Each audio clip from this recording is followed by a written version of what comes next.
네, 이렇게 간밤에 있었던 소식들 함께 들여다봤는데요. 그렇다면 시장 마감 상황 어떻게 마감됐을지 조금 더 자세하게 보겠습니다. 김민아 캐스터 마감 상황 전해주세요. 네, 유럽의 주요국 증시들은 일제히 하락하며 거래를 마쳤습니다. 이번 주에는 중요한 이벤트들이 여러 일정이 마련이 되어 있는데요. 우선 미국에서는 FOMC라는 큰 이벤트가 있습니다. 이렇게 미국에서는 금리 인상 발표에 대해서도 지금 여러 가지 추측이 나오고 있는 상황이고요. 미국뿐만 아니라 이제 주요국에서도 여러 가지 금리 인상에 대한 소식을 전달을 할 예정인데 영국과 호주, 스위스, 일본 등 주요국 중앙은행들의 금리 발표가 예정이 되어 있습니다. 이러한 금리 발표를 앞두고서 유럽 증시 같은 경우에는 1% 넘게 밀려났고요. 1.14% 하락한 4,245포인트에서 유로스톡스 50 지수는 거래를 마쳤습니다. 주요국 증시들, 유럽의 주요국 증시들 전반적으로 1% 넘게 하락하는 모습이 연출이 됐습니다. 네, 이어서 원유 선물 가격 흐름 살펴보도록 하겠습니다. 원유 선물 가격은 0.84% 다시 한번 올랐습니다. 92.25달러의 종가를 형성해내는 모습이었는데요. 이렇게 원유 가격 같은 경우에는 지속적으로 생산량이 부족할 것이다. 공급량은 부족한 반면에 수요량은 늘어날 수 있다. 이 부분이 국제 유가를 견인을 하고 있는 가장 큰 원인이 되고 있는데요. 유가는 공급 부족 우려가 계속되면서 상승을 했습니다. 미국 에너지정보청 월간 보고서에 따르면 10월 주요 셰일 생산 지역의 원유 생산량은 3개월 연속으로 감소를 하면서 2023년 5월 이후 최저 수준으로 떨어질 것으로 예상이 된다고 하는데요.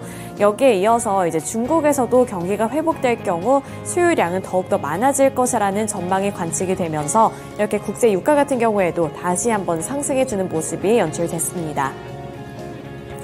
네, 이렇게 원유 선물 가격 흐름 그리고 유럽 증시 마감 상황 전달해 드렸고요. 이어서 미국 증시 마감 상황은 SH인베스트먼트 김선영 연구원 통해서 들어보도록 하겠습니다. 네, 연구원님 안녕하세요. 네, 안녕하십니까. 네, 월요일 뉴욕 증시 어떻게 마감했을까요?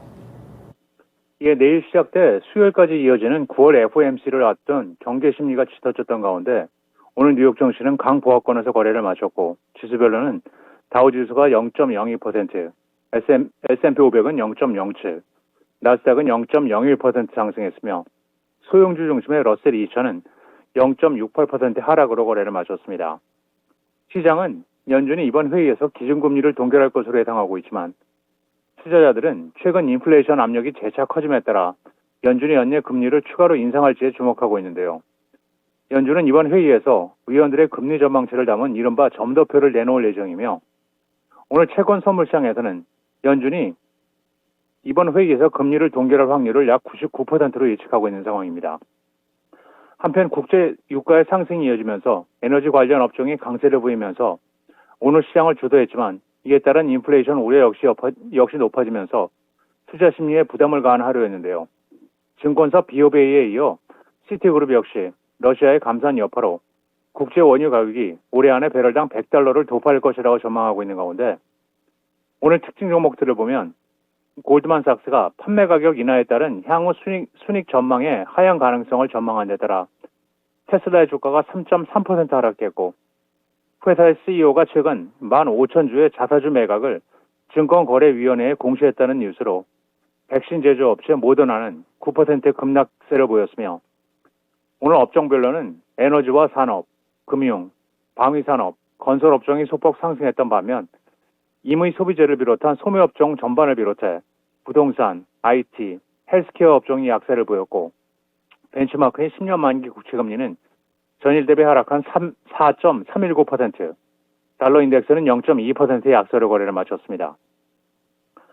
미국 대기업들의 주주 환원 정책 중 하나로 기업이 초과 현금을 주주에게 돌려주고 주가를 부양할 수 있는 수단으로 평가되고 있는 자사주 매입이 2년 내 최저 수준으로 감소했다고 파이낸셜 타임스가 보도했습니다. 자사주 매입은 시장에서 주식 수요를 늘리는 한편 환매한 주식을 소각함으로써 발행 주식 수를 줄이기 때문에 주주들의 지분 가치를 높이는 효과를 갖는 것으로 알려지고 있는데요. 이같이 자사주 매입이 계속 축소될 경우 증시의 하방 압력으로 작용할 수 있다는 우려도 커지고 있습니다. 파이낸셜 타임스에 따르면 올해 2분기 중 S&P 500 기업들의 자사주 매입 규모는 1,750억 달러로 지난해 동기 대비 20%가 감소하면서 2021년 1분기 이후 최저 수준을 기록했는데요. 전문가들은 기업들이 잇따른 금리 인상으로 자본 조달 비용이 커지고 경제 불확실성에 대비하는 차원에서 자사주 매입을 줄이고 있다고 지적하고 있는 가운데 제로금리 환경에서 기업들은 장기 저리 채권을 발행해 자사주를 매입했지만 이제는 이것이 쉽지 않은 환경이라며 기업들이 코로나19 이후 변화하는 경제 환경에 맞추어 공급망의 변경, 인공지능, 탄소 감축에 적극적으로 투자해야 한다는 압박 아래 놓여 있다고 지적하면서 2분기 자사주 매입이 감소에는 3월에 발생했던 미국 은행 위기 역시 영향을 미쳤다고 전하고 있습니다. 한편 자사주 매입이 최근 수년 동안 꾸준히 증가하면서 증시를 뒷받침해 왔다는 점에서 이번 자사주 매입 감소 추세가 이어질 경우 시장을 짓누르게 될지도 모른다는 전망도 제기되고 있습니다. 중국산 전기차의 저가 공세를 문제 삼은 유럽 국가들이 이번에는 중국산 전기차 배터리에 대한 의존도 역시 줄여야 한다고 주장하고 있습니다.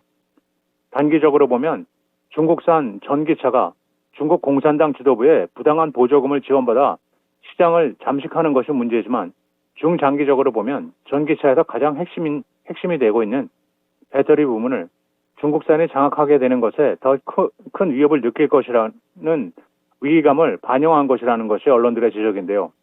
아나레나 베어포크 독일 외무부 장관은 인터뷰를 통해 유럽연합은 전기차 배터리와 관련해 중국의 의존도를 줄여야 하며 너무 밀접하게 연관된다면 러시아와 마찬가지로 위험해질 수 있다며 전기차 산업과 관련해 EU 측은 중국의 의존도를 줄여야 하며 EU가 중국의 자국 전기차 기업 보조금 지급에 대해 조사를 착수한 점을 지지한다고 주장했습니다.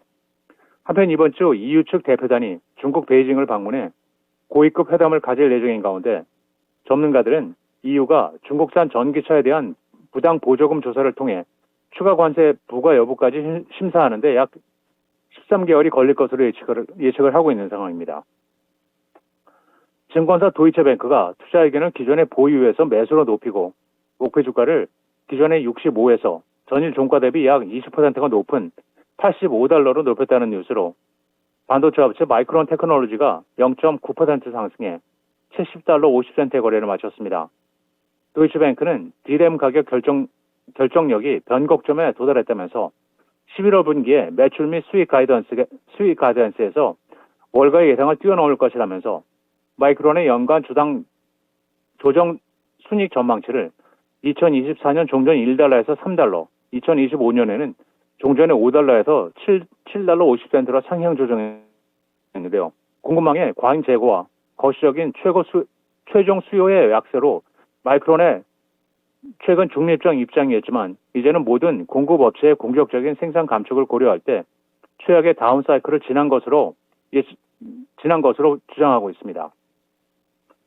마지막으로 내일은 연방 상무부의 8월 주택 착공과 건축 허가 건수가 발표되며 시장 예상은 전달 대비 소폭 감소한 143만 5천 건의 주택 착공과 144만 2천 건의 허가 건수이며 오토존 잉크, 에이포즈 엔터프라이즈, 스틸케이스 잉크, 엔다바 LTD가 지난 분기 실적을 발표합니다.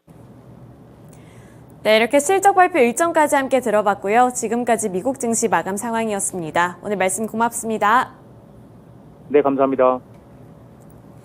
네, 유럽 증시에 이어서 미국 증시 마감 상황 함께 들어봤습니다. 이어서 전일장 국내 증시는 어떻게 마감을 지었을지, 한 주의 시작을 알리는 월요일은 어떠한 흐름이 나타났을지 국내 증시도 함께 살펴보도록 하겠습니다. 전 코스피 시장부터 살펴보도록 할 텐데요. 코스피 지수는 3거래일 만에 하락세로 반전이 됐습니다. 2,574포인트 선에서 마감을 지었고요. 1% 넘는 약세를 기록을 했는데요. 전일 종가 대비 1.02% 하락하며 거래를 마쳤습니다. 시가총액 상위 종목들 위주로 살펴보도록 할 텐데요. 우선은 반도체 투톱이 어제는 2% 넘게 밀려났습니다. 삼성전자가 2.5%, SK하이닉스가 2.78% 약세를 기록을 했는데요. 이렇게 반도체 투톱도 하락을 했는데 이어서 코스닥에 넘어가서 살펴보도록 하겠지만 어제는 반도체주들을 향한 투자 심리가 많이 흔들렸습니다. 그 이유는 추후에 넘어가서 살펴보도록 하겠고요. 2차전지 셋업체들도 일제히 하락세로 거래를 마쳤습니다. LG에너지솔루션이 1.36% 하락했고요. 삼성 SDI가 2.41% 약세를 기록을 했습니다. LG화학의 경우에는 보합권에 머무르면서 이 세 가지 셀업체들 중에서는 나름대로 선방해주는 모습이 나타났지만 투자 심리 자체가 개선이 되기는 아직 어려워 보인다라는 점도 함께 체크해 보시면 좋을 것 같습니다. 인터넷 플랫폼주들 살펴보도록 하겠습니다. 네이버가 3.49% 하락하며 마무리를 지었고요. 카카오의 경우에도 0.51%로 네이버보다는 아니지만 역시나 하락하며 거래를 마치는 모습이었습니다. 포스코 그룹주들 살펴보도록 하죠. 네, 포스코 그룹주들 살펴보시면 포스코 퓨처엠이 0.49%로 소폭 올랐고요. 나머지 포스코 그룹주들은 빨간불을 켜냈는데 포스코 홀딩스가 3.25%, 포스코 인터내셔널이 2.01% 강세로 거래를 마쳤습니다. 완성차 기업들도 어제는 일제히 하락했습니다. 현대차가 0.62% 하락 마감했고요. 기아가 0.87% 하락한 가운데 자동차 부품주인 현대모비스 같은 경우에도 1.26%로 이렇게 낙폭을 키워나가면서 결국에는 약세로 거래를 마쳤습니다. 또 보험주들과 금융주들 살펴보시면 어제는 조정을 받는 흐름이 나타났습니다. 지난주 금요일 시장까지만 하더라도 이제 배당에 대한 기대감 때문에 보험주들 또는 금융주들, 은행주들 쪽으로 매수세가 유입이 됐는데 어제 같은 경우에는 매수세가 일부 출회가 되면서 결국에는 이렇게 파란불로 거래를 마쳤다는 점도 체크해 보시면 좋을 것 같습니다. 네, 이어서 코스닥으로 넘어가 보도록 하겠습니다. 코스닥은 이 거래일 연속으로 하락하며 거래를 마쳤습니다. 어제는 전일 종가 대비 0.86% 하락한 891포인트에서 종가를 형성을 했는데요. 시가총액 상위 종목들 위주로 살펴볼 텐데 우선은 반도체 종목들 보시면 아시겠지만 전반적으로 다 파란불이 들어와 있습니다. 반도체를 향한 투자 심리가 많이 위축이 됐다는 점 앞서 말씀을 드렸는데 코스닥에서 이 중소형주들까지도 일제히 약세를 기록했다는 점 보셔야겠고요. 에코프로 그룹주들 살펴보시면 그동안 조정을 받았었는데 어제 같은 경우에는 에코프로가 1.01%가량 반등해줬습니다. 89만 9천 원의 종가를 형성을 했고요. 90만 원 선 이탈을 한 이후에 어제 장중에는 다시 한번 91만 원 선까지 회복해내는 모습이 연출이 됐습니다만 마지막에 가서는 일부 탄력이 둔화가 되면서 결국에는 89만 원 후반 부근에서 거래를 마쳤다는 점도 확인해 보셔야겠습니다. 네, 에코프로 BM은 보합권에서 마무리를 지었고요. 28만 원이 종가였습니다. LNF는 3.04% 또 한 번 약세 흐름을 면치 못했습니다. LNF 보시면 장 초반에는 그래도 어떻게든 회복을 하려는 움직임이 나타났지만 결국에는 탄력이 둔화가 되면서 3%대 약세를 기록을 했고요. 18만 원 선의 종가를 기록했습니다. 네, 알테오젠 같은 경우에는 최근 들어서 추가적인 상승률을 나타내고 있는데 어제 같은 경우에도 7%대 강세 흐름을 기록을 했고요. 나머지 종목들 살펴보시면 SM이라든지 JYP 엔터테인먼트 같은 경우 일제히 1% 넘게 하락하면서 거래를 마쳤습니다. 엔터주들 선방하는 흐름이 나타났지만 어제 같은 경우에는 수급이 빠져나가면서 1%대 약세를 기록했다는 점 살펴보시면 좋을 것 같습니다. 네, 이어서 특징주들 살펴보도록 할 텐데요. 우선은 반도체주들부터 살펴보도록 하겠습니다. 반도체주들 보시면 HPSP가 6% 넘게 하락했고요. 리노공업의 경우에도 1.02% 밀려났습니다. ISC도 7.29%, 하나마이크론 3.12%, 심텍이 3.53% 하락하는 흐름이 나타났고요. 동진세미캠도 2.37%, 이오테크닉스는 4.66% 약세를 기록을 했습니다. 그 외에도 나머지 종목들 보시면 거의 다 이렇게 약한 흐름 거의 5% 이상 하락하는 모습이 나타났고요. 넥스틴 같은 경우에도 11.53% 두 자릿수대 하락률을 나타냈다는 점도 보셔야겠습니다. 그 원인은 미국에서 전해온 TSMC와 관련되어 있는 소식이 원인이 되었는데요. TSMC가 약 50조 원을 투자해서 미국 애리조나에 짓고 있는 미국 공장 가동 시작 시점을 2025년으로 1년가량 늦췄습니다. 이러한 부분들도 투자 심리를 많이 위축시켰다고 보시면 될 것 같고요.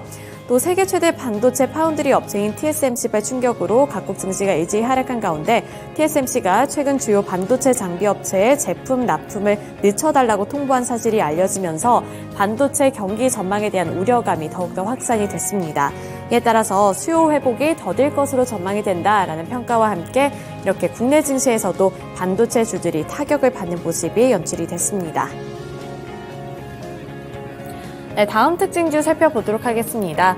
그 다음 특징주로는 화장품주들 살펴보도록 할 텐데요. 클리오가 8.32% 상승 마감했고요. 에이블 CNC 같은 경우에도 7.36% 올랐습니다. 토니모리도 2.23%, 또 관련 종목으로 코스메카 코리아 같은 경우에도 2.02% 오른 27,750원의 종가를 형성해내는 모습이었고요. 잉글우드 랩 같은 경우에도 5.61% 올랐습니다.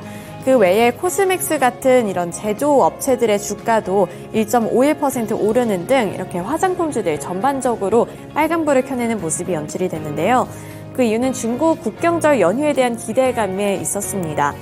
중국이 리오프닝 이후에 처음 맞이하는 국경절 연휴를 앞두고 소비 회복에 대한 기대감이 더욱더 커지고 있는 상황인데요. 이번 달 29일부터 다음 달 6일까지가 중국의 연휴입니다. 이 국경절이 가장 큰 연휴라고 보시면 될 것 같은데요.